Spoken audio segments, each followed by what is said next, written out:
Hey folks, Dave Temple here. As you know, my podcast is all about talking to the best thriller writers in the world. Now, while I don't put myself in that category of the best, I've certainly got my hat now in the ring. And after nearly 3 years of hosting this podcast, I think it's time to toot my own horn, if you will. So with that, I'm offering my thriller, The Poser, for sale all this month. It stars Detective Pat Norelli, a rookie cop working the overnight beat in Hollywood when one of the town's biggest stars is found dead in her Hollywood Hills home only hours after winning an Oscar. Beloved by her fans, Pat thinks someone wants this star dead and sees this as a way to forge her own path and get the promotion she craves. I'm proud of the response I've gotten from fans, and I'm confident you're going to like The Poser. So for the rest of this month, you can get the ebook for only $5 or the paperback for $14. Since I do this weekly podcast as a free service, perhaps you'd consider this as a way to help out a fellow thriller writer. There are two ways to reach the link. First, you can go to davidtemplebooks.com,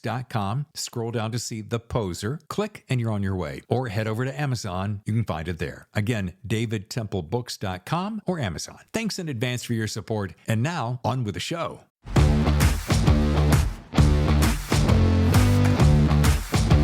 Hello and welcome to The Thriller Zone. I'm your host, David Temple. And on today's show, we have a special guest. Eric Beetner has written a book called There and Back. Oh, it's a page-turner. Yes.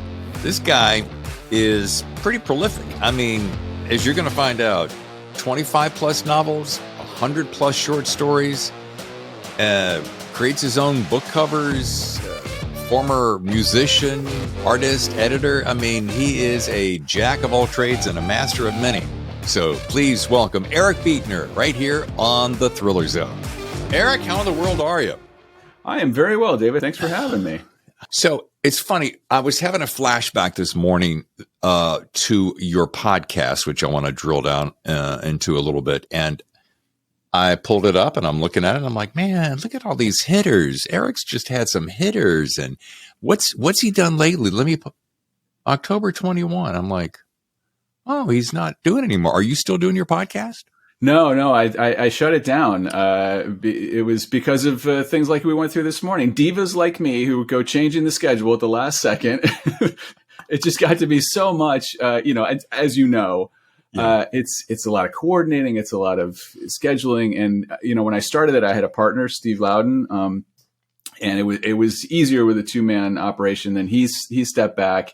And I was a one-man band. I mean, I was booking and I edited the show really heavily. It's my day job as I'm a television editor. So I like life with the boring parts edited out.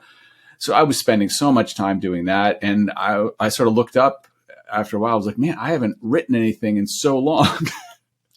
and as you know, it's like you get requests and I got on the radar of publicists and, all that. So I was getting 15, 20 requests a week. And I wanted to talk to everybody. So I would start overbooking and then let me add an extra episode this month. And it just got to be, I was like, I gotta step back. It's so funny you would say this. This is so funny to me because I was having dinner with my wife a couple nights ago. And I said, you know what, maybe I wonder if it's time to say goodbye to the TZ. And she said, what? I'm like, I don't know, she goes, but you love it. I was like, oh yeah. It's not about not loving it. I said, but yeah, just like you, Eric, the minute it started getting any traction, they started coming out of the woodwork and I'm like, oh yeah. Bah, bah, bah, bah, bah. And you're doing 1 a week, then it's 2 a week. Sometimes you'd be 3 a week. So you get ahead. And then I woke up one day and I went, I haven't written a single word in like 9 months. Yeah. The difference there being that my wife was like, yes, close it down. I'm tired of you taking all Saturday afternoon to then trying to coordinate schedules with like, well, this person's in Australia, so I have to do this at 4 a.m. Yeah. Well, yeah. It's I wonder if there's two sides of this picture. I wonder if people realize just how much work it takes. And I'm not sitting here trying to make, oh man, it's such a tough world because you get to sit and talk to superstars like Eric Beetner and you get to read great books all day. And I'm like, all of that is true. However, it takes, it takes a lot of work. So yeah, maybe it's time for you and I to team up. Wait a minute. Why do I get the feeling that I would be doing all the scheduling and maybe some of the editing? Because I'm like you. I mean, I book them, I cut them, and I'm cutting for audio and video. I don't remember Writer Types, your podcast, being video. No, we didn't do any video. We found that was a deal breaker for a couple of guests. They didn't want to have anything to do, and I think part of it was like, can I do that? Can I just roll out of bed and do this, and I don't have to get ready for anything? Well, and I've always said, yeah, you can certainly do that. I've had I will not mention their names. I have had a few that literally rolled out of bed, and it showed. And I said, if you're good with it, I'm good with it. And after the fact, when they checked their hair in the mirror, they said, why didn't you tell me? I'm like, well, I just assumed that you were okay with that. Anyway, all right, there's our little warm up, because I know I'm on a time crunch. This is funny, folks. Eric and I were talking back and forth via texting, going, we wanted to push it back just a little bit so we could record earlier because he needs to get into the office, which I want you to tell the story. But I'm like, I woke up this morning to pouring down rain, and I'm like, where are we, in the Amazon? Yeah. Well, this is the first time that I've had to go into the office in a long time. I work in television, and I'm an editor. And once the pandemic hit, we switched to remote. Every editor I know is now working from home. I know a handful of people who've moved out of the state. They're like, hey, I don't need to be in LA anymore. Great. I'm going to move to where it's cheaper and, life is slower. So I think that horse is out of the barn. I don't think editors are ever going back. But there are some productions where, for example, this morning I'm screening the episode that I'm working on with the exec producers. This is our first time all watching it together. We're going to get notes. I totally get that. That's an easier process to do all in the same room together. We can hash out ideas. I get it. Yeah. But it's been a while.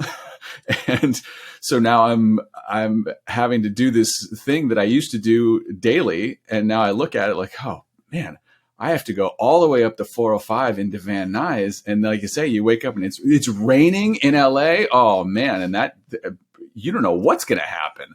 So all of a sudden I was like, well, I'm going to give myself an hour to go, 22 miles. Like, I don't think that's enough.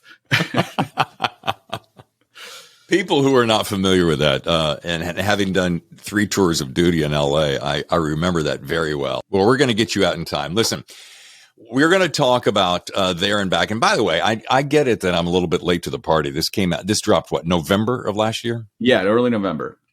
So, I mean, late's better than never, right? No, look, the book business is a marathon, not a sprint. Yeah, very well said. Well, we're going to dig into that. But, when you have praise coming from people that says things like, Eric's a crime writer's crime writer. I read that, and I'm like, wow. And then the new maestro of noir, you got to dig deep into the work. And then again, once again to say, I can't believe this is the first book of yours that I've read. When I turn around and I go, wait a minute, he's got 25 novels at least, and over 100 short stories. I'm like, where did this kid? This is a prolific output for a kid your age. I mean, come on. Oh, kid my age, would you stop? I am literally, I snuck in at the tail end. I am literally a child of the 60s, David. I was born in 69. So, look, I've always been a storyteller. I think in one form or another. My first love was film, and I fell in love with the movies, and I went to film school, and I've made that my career. And I was a screenwriter for many, many years. And, I just think in one way or another, I'm always thinking of a little something, and whether it's observing people in that writerly way, and you go, oh, what's that guy's deal? And then your mind just starts spinning out and wondering. And I think it is that sense of wonder about the world that makes a writer. You have to look at the world a little bit differently, and you have to be able to create the world that you want to see in a lot of cases. And for me, it definitely is that kind of thing where I read to go to a different place and to experience different people in different, worlds that I wouldn't normally come across in my day-to-day life. So I do the same thing as a writer. Is I try to, delve into worlds that are far and removed from my own, which for me is the crime world. I am a very boring, safe person by design. So when I write about criminals and people doing stuff that's on the wrong side of the law, that is a completely new world to me. So it takes me away in the same way that I enjoy being taken away when I'm a reader. Interesting. I did not know that you were a screenplay writer, but now that I think about it and I look at your stylization and the way you set up intrigue, you set up that pacing, and now I get it, because there is I don't want to say that your book reads like a screenplay, because a lot of people don't like that. But what I'm saying is it takes me there instantly. I feel like I'm watching a television show or a movie, which is, to me, one of the greatest compliments I could give you. Yeah, no, that's high praise for me. And look, my shift into writing novels, in the back of my mind, it's all just a sort of a backdoor way to get to Hollywood. I sold a bunch of scripts. I got paid a couple of times. Nothing ever got made. And if someone describes any of my books as cinematic, I say, great. Do you know a producer? This thing is ready to go. Let's write the script and get it made. Right. Well, now here's a question, because you mentioned it out of the gate that you're an editor. Do you talk about what show you edit for? Well, I'm freelance, so I go all over. I edit mostly nonfiction stuff. Right now, I'm doing my 12th season of The Amazing Race, which is a blast to cut. It's really, really fun. I love it. Wow. Dude, that's no easy feat. I mean, I edit a little video for a podcast, but you're taking primary shots, key shots, B-roll up the yin-yang. You've got multiple cameras. I mean, folks, if you've never watched an editor, that is daunting. But you've been doing this a while, right? Yeah, I have. Yeah, I literally graduated film school, and 2 weeks later, I was on a plane to LA, and I've been working really consistently ever since. So it's the kind of thing I think editing especially, I think you kind of have a head for it, and I think it's a lot of the same part of the brain that makes a good writer. My whole day is spent on structure and pace and sort of cutting out anything that's unnecessary. So that's why I think, that's why my books tend to be shorter and they're tighter. I don't have that 1,500 page Stephen King thing in me. I couldn't do it, and, for better or worse, most books I read, I sort of get to the end and I go, yeah, it was really good. I probably could have cut 50 pages out of that. Let's see. What do you clock in at? You're at 344. Yeah. I could have probably cut about 12 pages out there. Yeah, see? There you go. Yeah. I went on and on about the blood on the rock. Yeah. Well, your opening page, which is, speaking of blood on the rock, your opening, now, that's the kind of size for an opening page. So it's about 3-4 paragraphs. And that's what it's all about, is the blood rolling down the rock that's sliding from the hand. I mean, it's a killer open.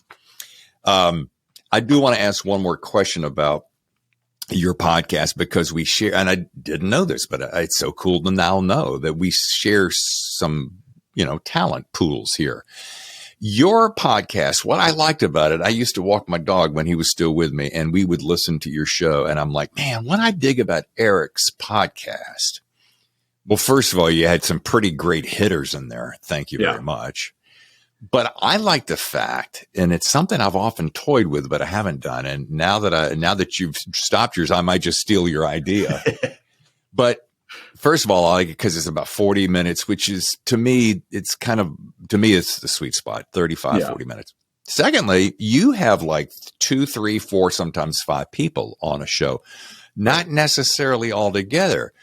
So, which is kind of cool, because you're running it more like almost like a TV show, like a Johnny Carson of sorts. Right. Boy, there's an old reference, isn't it? and that's what I dig about it. And but yeah, back to your earlier point, it's a lot of work, and you got writing to do, because, dude, you're a writer. Well, and look, I think with the podcast experience, that it's permission for you, David, today to bring the heat. I mean, don't hold back. If I'm not crying by the end of this interview, we've done something wrong, right? But yeah, I mean, I think from the beginning when Steve and I developed the show, that was one thing that we talked about was we wanted it to feel produced. We wanted it to have, a slickness to it. Cause I think there's a prevailing attitude of, I think of a lot of podcasts, which is like, oh, you flip on a mic, you talk for 90 minutes, 2 hours, and then you click post and that's it. And I was never that much of a fan of those kind of podcasts. Cause again, I'm just used to things being edited down and I think it benefits your guests too. Cause that was one thing I was able to reassure everybody and say, look, if you don't like your answer, say, I don't like that. Let's go back, or don't use that. Or, if they're hemming and hawing, if I answer a question that they don't have an answer for, I just cut it out. And I'm like, I kept telling everybody, like, look, this show is edited. I'm going to cut it all down to make us all sound smarter than we are. And the guests always appreciated that. And I think the listeners do too. Man, I got to find an editor to do that for me. No, but I dig that. And it's so funny. You can you can go to any podcast channel now and find the people who do that, who say, hey, Bob, Frank, come over to the house, crack a couple of beers. I got a few microphones to sit down and talk. A, how long do those stick around? B, how entertaining are they for the duration? Anyway, this isn't a review on podcast. Really about you. But one of the things I liked about this book, There and Back, is that, and it's funny that I would think this and say this out loud, but maybe it's because I've worked for some real a-holes in my life. But I thought, this is one of those stories that could actually very easily happen. You're on a business retreat, you're hanging out with your coworkers who you may or may not really like, and you're thrown into a situation. Now that's me teeing you up because I'd love to hear your elevator pitch for There and Back. Well, yeah. So it's these young sort of junior level executives. There is a big promotion on the table, which is sort of how it sets up. And they're being sent on this corporate retreat that they do every year, for the young up and comers, as a team bonding experience, but it's also a little bit of a test to see who's got the leadership skills and all that. It's something that they've done before. Everyone knows it's coming. No big deal. They get sent out into the woods. Tragedy ensues. And all of a sudden these, MBA city folk are left to their own devices in the middle of the wilderness with no survival skills at all. And you learn very quickly how our humanity can kind of vanish when you're faced with life and death. And I do think that that's something that's been proven time and time again, that that's how people react. Everyone is always very shocked at how quickly we go feral when the chips are down. And so that was what was really interesting to me about this story. And the way that I found that it worked best was, the other side of the coin, I guess, is that what happens to these people when they try to come back from losing that side of themselves, losing that humanity that they have, and can you reintegrate into your family and your friends and your job and the things that you've done and said to your coworkers? Like, it's like there any sort of underlying tension between the competition of, is that guy going to get the promotion? Is he, like, all that, the doors burst wide open when they're out there, and it's, am I going to live through this or not? Is my survival now more important than your survival? So now you say, oh, we made it out alive. Not everyone makes it out alive, by the way. But, you come back and now you have to just work in an office in the cubicle next to this guy again. Well, no, things change. And some of the characters change rather dramatically and can't reintegrate. So that was the other sort of side of the coin that I found very, very interesting about this story. So, when they try to, when you're watching these people go to their lowest point, and then how do you come back from that? I think, like you say, if it could happen, and fingers crossed it never happens to any of us, but I don't think any of us should be surprised how that sort of animal inside is poised and ready to come out at a moment's notice. Well, and you referenced that a couple of different times in one form or another, where you go, you never really quite know what you're capable of until you're thrown into the absolute corner of desperation, loss, fear, starvation, etc. And having been a Cub Scout and a Boy Scout, working my way to the Eagle, I'm still working on that, by the way. It's not too late. Yeah, is you learn how you can survive on the smallest amount of sustenance. But boy, reading this, it reminded me to, as weird as it might sound, is to think about that. Because if one were to be stuck in a situation like this, you'd want to be prepared, which is, of course, the motto of Boy Scouts. But so again, I want to make the point that so affected me was that, this shit could actually happen very easily. All right, Eric, let's take a quick break. And when we come back, you can tell us about your research techniques. You're on the Thriller Zone. The best thrillers, the Thriller Zone. And now back to the show. Well, it was interesting that, I started researching survival techniques and survival skills. And I bought a book and I was looking at what's the best way to make a fire and what type of wood do you use and all the stuff that I do not know at all. Yeah. And I reached a point pretty quickly that I realized, well, wait a minute, these people don't know any of this. I don't need to know any. It's actually better if I don't know. Yeah. So anytime that I would write them into a corner and wonder how they would get out, I didn't want to fall back on, well, here's what the manual says they should do. Sure. I was like, well, what the heck would I do if I was in that situation? Because that's what I always want the reader to feel. I want the reader to put themselves into the story, whether it's a crime story that's set in the city and, someone's trying to blackmail you or someone kidnapped your child or, whatever that thing is. You always want the reader to have that what would I do moment in a book. I think that's the thing that really grabs readers and gets them to turn the pages. So it was just an interesting revelation I had in the early stages of like, oh, I could save myself a lot of research because these people are supposed to be idiots. Yeah, and it's funny that you should mention that very thing because at one point, especially when they're trying to go after some fish, I caught myself going, well, this is what I would do. Yeah. And then I'm like, why didn't he? Oh, well, of course he didn't mention that because they wouldn't know how to do that. And then it keeps it real is what I'm getting at. And I'm going to, you want to talk about a lot of different things, but I don't want to ruin it because, I will say that I did not see the end coming. Okay. I can say that. So it's a compliment. Good. Yeah. And it does make the reader want to find out. But, with the vast amount of books that I read, I almost always see this stuff coming. And this one, I might have had a thought along the way, but I'm like, and then all of a sudden it happened. And I'm like, oh, okay. I didn't see that coming. So kudos to you, buddy. Thank you. But I think that, the way that you ratcheted up tension and kept me turning pages, because what I really totally dug, and a lot of people have attempted this, and a lot of people are good at it. You have dual timelines, so you're back there, and then you describe it because I want to be sure I don't give anything away. Well, just like we talked about it, the story really does follow those two lines of what happened out there in the woods and what's happening as they try to come back to life as normal or as normal as they can make it again.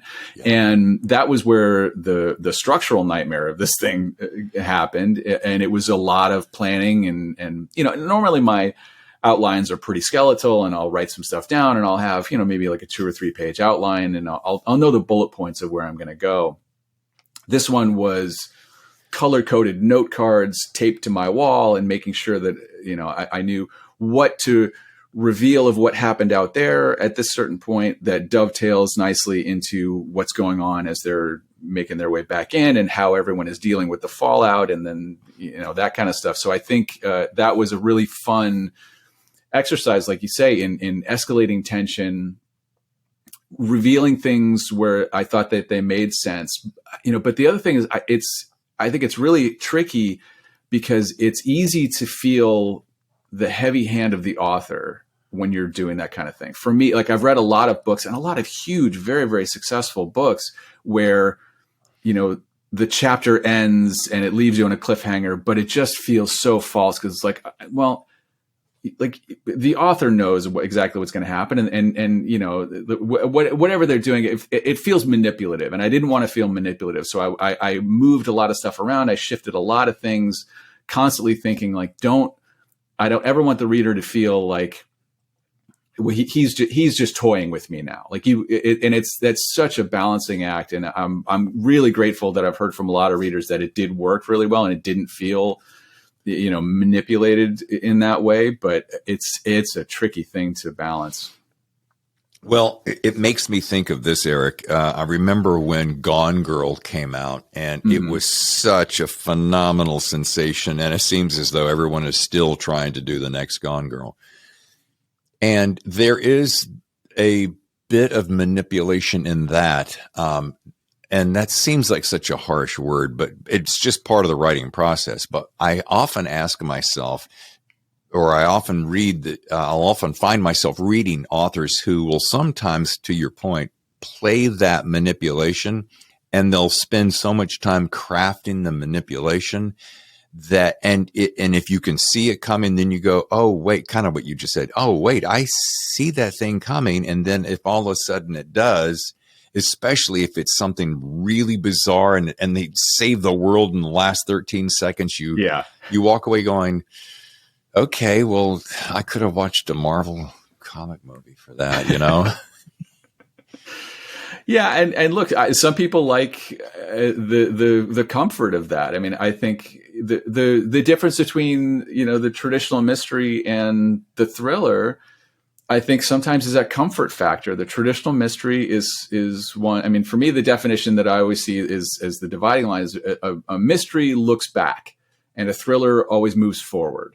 So if you're saying, you know, oh, someone dies in the first chapter and let's figure out who did it, you're always looking back at what happened and the clues and what led up to it. And then eventually there will be resolution. The world order will be restored.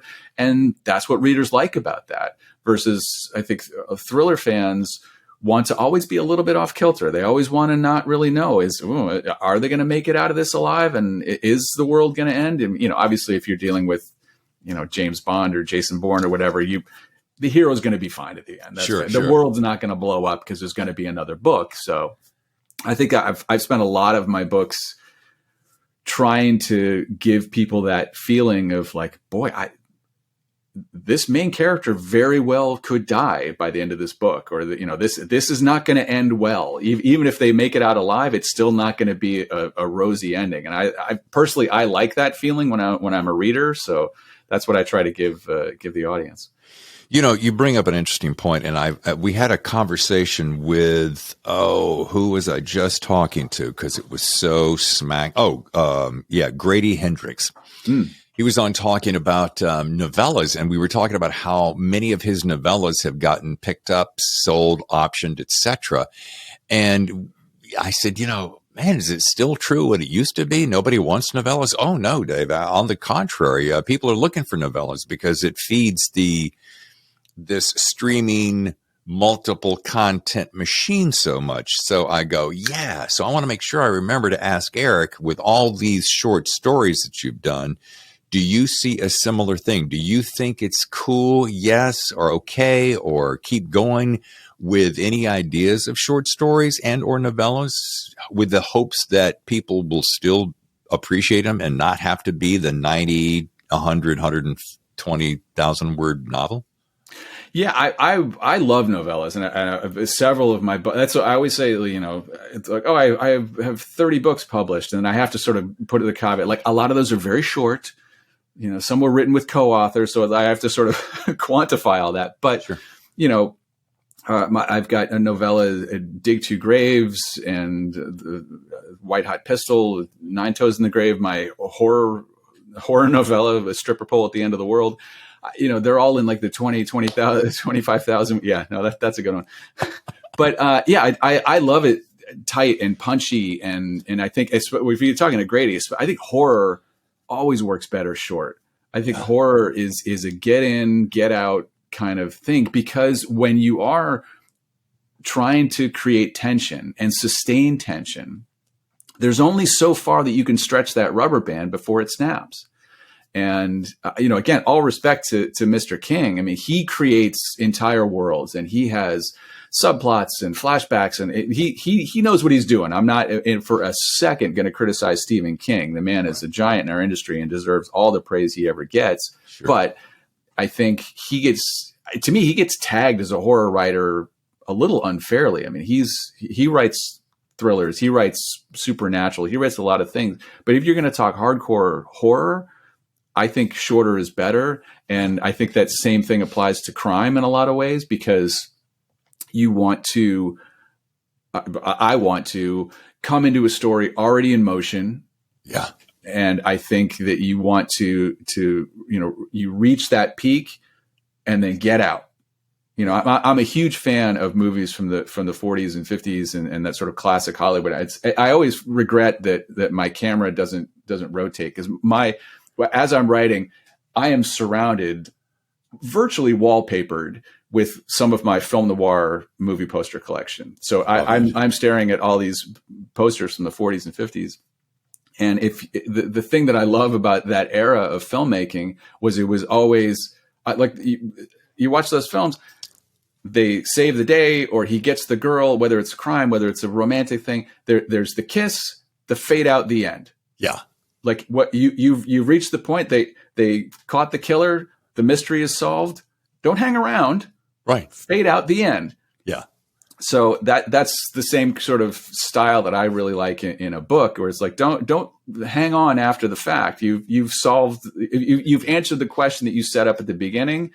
The reader should be satisfied with that and get out while the getting's good. I do want to make one quick reference. Philip Fracassi was on the show, and he generally does shorter, and he likes shorter, and he thinks horror is better short, to your point. Also, then he appeared at a bookstore, a book signing not far from here recently, and he's talking about his latest book, which was like an epic saga. But he goes, as much as fun as this was, this long epic, I still go back to short. And I think short is best. Plus, I also think, not to be a slave to the technology that feeds us, but in a TikTok, Instagram world, our attention spans continue to shrink. And sometimes I think, especially with the amount of competition that there is, Eric, I just say, well, just give it your best shot and keep throwing out there against the wall, right? Yeah, and look, every story deserves to be the length that story warrants. I mean, if you have a story that, look, we all love your favorite TV series, and you're like, oh, I love these characters. I love, if like The Walking Dead or something like that. We all want that to go on for 8, 9, 10 seasons, because we want to stay in that world. We want to live with these people and continue that journey. Yeah, and that's what's right for that story. So I think when you have the epic novels, it's because we want to be immersed in that world and stay in there as long as we want. That's why Lord of the Rings is still selling millions of copies every year, because people want to be immersed in this world. And I think there's absolutely nothing wrong with that, because the stories warrant that length. And I think you just need to, if you're writing and you're looking at what's my next project going to be, and we've all done it. Like you get the hook of an idea, and you go, there's something there, and you start to think, and maybe you start to type, or you start to make some notes, and then you sort of go, well, that's only a short story. That's not a full novel. This just the right length for what that idea was is going to be 5,000 words, not 150,000. So you serve the story, and that's our job as writers. I got in this habit a long time ago when I very first started dicking around with writing, and it was usually happening on a Saturday morning. I'd get up, I'd have my coffee, pancakes or whatever. And Saturday was a no stress day. So I'm working during the week. On the Saturday, I can be as creative as I want. So I would just have an idea. Maybe it came to me during the week, and I'd make a note, and I would start writing that story, and I would write just enough that I'd go, okay, there's the bones of the story, with some really great, nice little notes. I'll set it aside and I'll come back to it later. And if later it is still as impressive, I'll take it on and go from there. And I've got a book this thick of those ideas. And every once in a while, I'll go pull it out. And sure enough, I'll take it out to the particular length. But I think to your point is, someone said, which mirrored your thought, is take as long as it takes to tell a good story is the gist of Right. it. So if you can tell a fantastic story in 10,000 or 35,000 or 70, so be it. Well, anyway, here's an interesting point, and I want to, as we kind of start wrapping up, I was having breakfast with a couple of gentlemen at the table at Thriller Fest last year when I struck up a conversation with a guy wearing a cowboy hat, and I wondered if ITW was throwing a rodeo or something that afternoon. Joke to myself.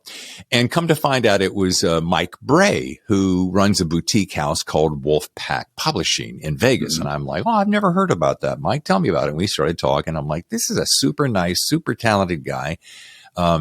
Impressive list of talent. And then I found out today as I'm flipping through, because I'm always finding out, okay, who's the heat behind this? And I'm like, oh, Rough Edge Press. I never heard of that. Oh, it's an imprint of Wolfpack Publishing, my buddy Mike Bray. So how did you guys meet? And tell me about that relationship. I'm often curious about publishing stories. Well, Wolfpack is more known for Westerns, and I had done 2 write-for-hire Westerns for them under pen names.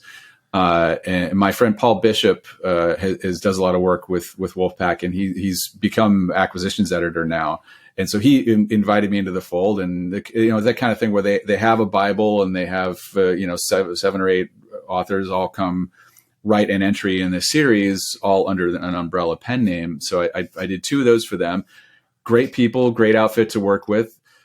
Look, especially the first book in that sold way better than any of the books with my own name on it. So they know what they're doing with their market. And they were looking to get more into crime fiction. So they brought in author James Reasoner, who's got a really impressive resume that's decades long, and had him set up Rough Edges Press as their crime division. And then they went about acquiring, stuff that maybe was out of print. Trying to get some series stuff. So what I did was I moved over. I had 2 different trilogies that had the contracts had run out, and Paul said, "Hey, you do anything with those? We would love to package those together and republish them." So both my Lars and Shane trilogy and my McGraw, the McGraw books it was 2 books at the time, and I said, trilogy feels better. So I went and I wrote a 3rd book to make that a trilogy for them. Those both the re-releases came out last year, and then they also picked up There and Back. And it's been fantastic. They like you say, they're great people, great outfit. They're a small press, but they give it their all. They get the books out there. And the other thing, for the majority of my books, I have designed my own covers. It's something I do sort of freelance on the side. I've done a lot of covers for friends of mine, and I have over 100 covers that I've designed. And so I let go of the reins a little bit. I said, let's see what you come up with, because I didn't have any ideas for There and Back. I was a blank slate. And then this thing shows up in my inbox, and as nervous as I was, I love this cover so much. I couldn't have been more thrilled. So I was like, all right, these people know what they're doing. All right, a couple of quick things. First of all, I do love the cover, and it took me a couple of grabs until, I just thought, that's a nice color combination. And I'm like, it's the woods. And it took me a while before I realized what the opposing picture was. I feel like an idiot admitting that, because it's so smart and so savvy, but that is so good.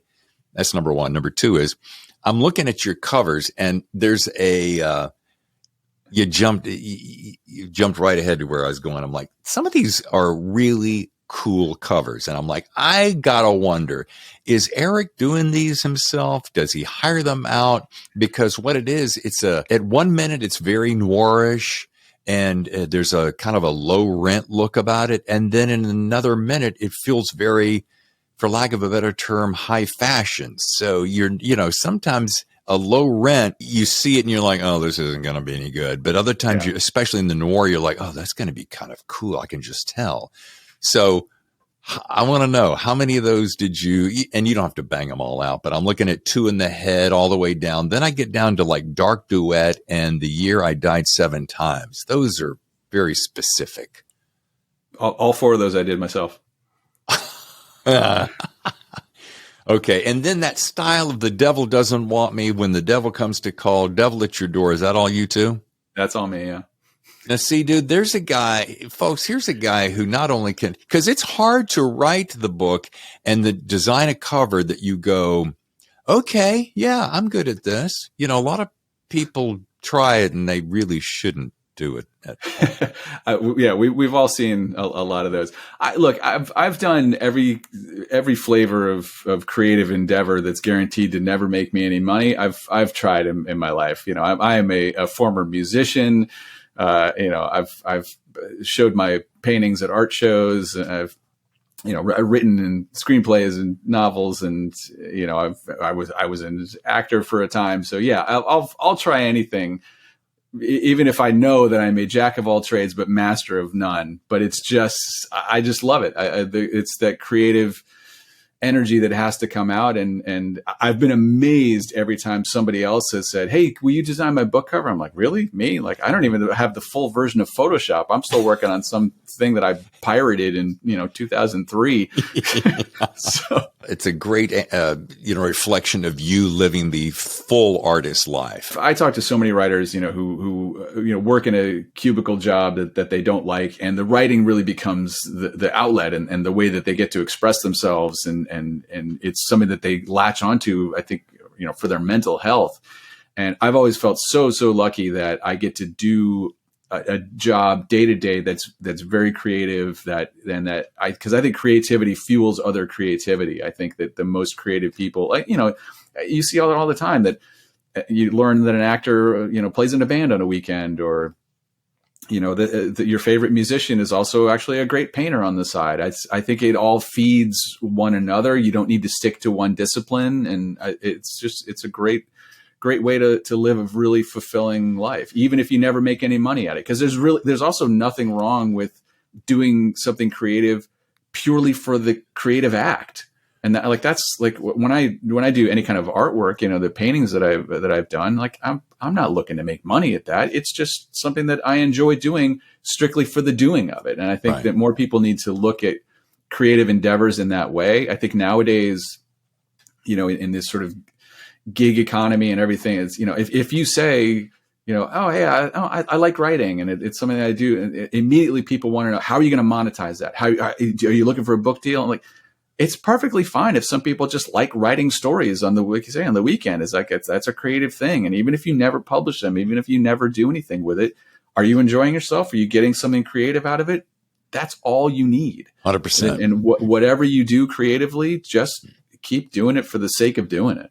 100%. Just enjoy the process.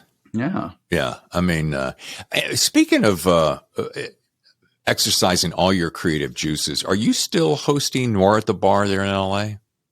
I do. Yeah, we've had to slow down a little bit during the pandemic times. Sure. But yeah, we're back. We're back doing live events. We had a couple last year. I'm waiting to find out if I'm doing a thing at the Pasadena Lit Fest coming up in the spring up here. I might be hosting a Noir at the Bar event there, and that might sort of function as our spring event. But yeah, that's been, my goodness, we're coming up on 12 years that I've been hosting that, and we've hosted almost 400 writers at this point. It's become kind of an LA crime writing institution. And it's the same thing. Like every time I think, oh, this is so much work and maybe it's time for me to shut it down, then I go to an event and you hear the feedback and you talk to both the writers and the readers who come out. And I think it's become something it's kind of important to people for that sense of community. So I'm like, no, I'm going to keep this going as long as I can. And if I'm not mistaken, anybody can show up, and it's a free event. Can anybody share their work? I book all the guests, okay. But you don't need to be public. Like if people want to reach out to me, like we've had unpublished writers, we've had people who just have a short story and a webzine, at the same time that we've had, people fly in from New York and down from Canada and in from Australia. We hosted a trio of Australian writers one time. And, so it's really, I try to make it open to anyone who's got a story to tell. And the most gratifying thing is always when you have somebody come out and read, and it's their first public reading, and they just have a short story. And then the next time they come back a year and a half later, they're there with their debut novel. And that's just that's happened several times. And it's so great to see. I definitely want to do that. I have heard about this from various people on the show, and I've never been to one. I've never done it, but I'd love to both be at one and do it. So I'm going to get on your list. Open invite, David. Come on up. Sweet. Thank you. All right. As we start to wrap up, if you listen to the show ever, you know that one of the things I close with is I speak to authors, what is their best piece of writing advice? Because my listeners are both seasoned writers and some up and coming writers. So, and you're a guy who's done a prolific output. So I'd love to hear, Eric, your best piece of writing advice for our listeners. I think, go-to piece of writing advice is not always a popular one, especially among other writers. But I think if you're just starting, and if you're looking at, I want to try my first novel, or I want to get into even just short story writing, I think the most important thing to remember is that writing a book is not as hard as they make you think. Yeah. All you need to do is go to a library, go to a Barnes and Noble, look around you. Hundreds of thousands of books. It can't be that hard if so many people do it. Now, writing a good book, that's a skill. That takes practice. That takes discipline.